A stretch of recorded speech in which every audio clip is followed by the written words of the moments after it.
এবার রাজ্যের মন্ত্রী তাজমুল হোসেনকে শুনানির নোটিশ। মালদহের হরিশ্চন্দ্রপুরের বিধায়ক ও মন্ত্রী তাজমুল হোসেন সব নথি থাকা সত্ত্বেও শুনানির নোটিশ।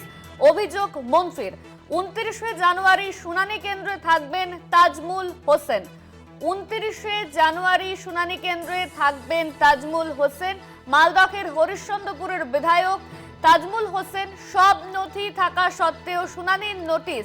অভিযোগ মন্ত্রীর, এমনই অভিযোগ করা হচ্ছে মন্ত্রীর তরফে। সব নথি থাকা সত্ত্বেও তাকে নোটিশ পাঠানো হয়েছে, এমনই অভিযোগ করছেন তিনি। এবার রাজ্যের মন্ত্রী তাজমুল হোসেনকে শুনানির নোটিশ। মালদহের হরিশ্চন্দ্রপুরের বিধায়ক, তিনি ঠিক কি বলেছেন তিনি শোনাবো আপনাদের। সমস্ত কাগজপত্র যাচাই করে আমি তাদেরকে দিয়েছি, তারপরে আমার নমিনেশন হয়েছিল, তারপরে আমি বিধায়ক হয়েছিলাম। আজকে 2026 সাল, সেই 2026 সাল পর্যন্ত আমার সমস্ত ডকুমেন্টস ওকে আছে। তা সত্ত্বেও আমাকে হিয়ারিংয়ে ডেকেছে। আমি এই নোটিশ এসছে, আমি তাতে হিয়ারিংয়ে অবশ্যই যাব। আমাকে যে 29 তারিখে ডাকা হয়েছে, আমি আবার সমস্ত কাগজপত্র নিয়ে সেখানে গিয়ে লাইনে গিয়ে আমি সেই কাগজপত্র গিয়ে দেখাবো। তো উনি ভারতের নাগরিক আছেন, ওনার ভয় করার ওনার যদি সম্পূর্ণ ডকুমেন্টস তথ্য সঠিক আছে, তো ওনার তো কোনো করার প্রয়োজনই নাই, কোনো ঘাবড়াবার প্রয়োজনই নাই। ওনাকে ডেকেছে, উনি যাবেন, নিজের ডকুমেন্টস দেখালে সম্পূর্ণ শেষ হয়ে যাবে। সমস্ত কাগজপত্র যাচাই করে আমি তাদেরকে দিয়েছি, তারপরে আমার নমিনেশন হয়েছিল, তারপরে আমি বিধায়ক হয়েছিলাম। আজকে 2026 সাল, সেই 2026 সাল পর্যন্ত আমার সমস্ত ডকুমেন্টস ওকে আছে। তা সত্ত্বেও আমাকে হিয়ারিংয়ে ডেকেছে। আমি এই নোটিশ এসছে, আমি তাতে হিয়ারিংয়ে অবশ্যই যাব।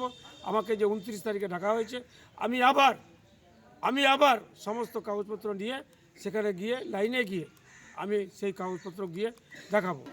তো উনি ভারতের নাগরিক আছেন, ওনার ভয় করার ওনার যদি সম্পূর্ণ ডকুমেন্টস তথ্য সঠিক আছে, তো ওনার তো কোনো করার প্রয়োজনই নাই, কোনো ঘাবড়াবার প্রয়োজনই নাই। ওনাকে ডেকেছে, উনি যাবেন, নিজের ডকুমেন্টস দেখালে সম্পূর্ণ শেষ হয়ে যাবে। আমাদের সঙ্গে ফোন লাইনে রয়েছেন আমাদের প্রতিনিধি রুহুল আমিন। রুহুল, রাজ্যের মন্ত্রী তাজমুল হোসেন তিনি বলছেন তার কাছে সব নথি আছে, তারপরেও তাকে শুনানিতে ডাকা হয়েছে। একেবারেই এই অভিযোগকে কেন্দ্র করে এবার কিন্তু রাজ্যের মন্ত্রীকে হিয়ারিং এর নোটিশ দিল নির্বাচন কমিশন। মালদা জেলার হরিশ্চন্দ্রপুর বিধানসভার বিধায়ক তথা রাজ্যের প্রতিমন্ত্রী তাজমুল হোসেন হিয়ারিং এর নোটিশ পাঠানো হয়েছে তাকে, এবং সশরীরে 29 তারিখ অর্থাৎ আগামী 29 তারিখ চলতি মাসে তাকে কিন্তু হাজির হতে বলা হয়েছে হরিশ্চন্দ্রপুর 1 নম্বর ব্লকে।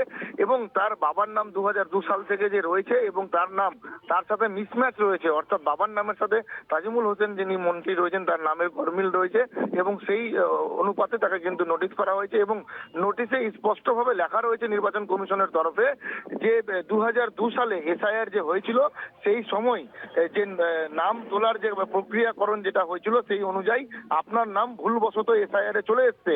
আপনাকে সঠিক তথ্য প্রমাণ দিতে হবে নির্বাচন কমিশনকে, এবং সেটার জন্য আপনাকে সশরীরে চলতি মাসের আগামী 29 তারিখে হাজির হবার নির্দেশিকা দিয়েছে আরও।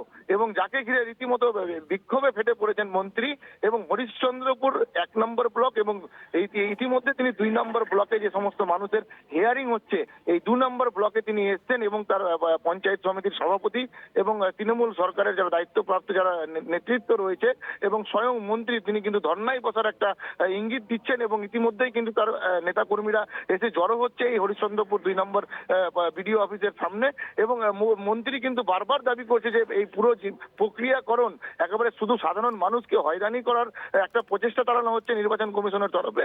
অতি দ্রুত যাতে এই নির্বাচন কমিশন এই সমস্ত বিষয়ের দিকে দেখুক এবং সাধারণ মানুষের হয়রানি বন্ধ করা হোক মন্ত্রীর তরফে, এমনটাই দাবি তোলা হচ্ছে। ধন্যবাদ তোমায় রুহুল, আমাদের সঙ্গে ফোন লাইনে ছিলেন আমাদের প্রতিনিধি রুহুল আমিন।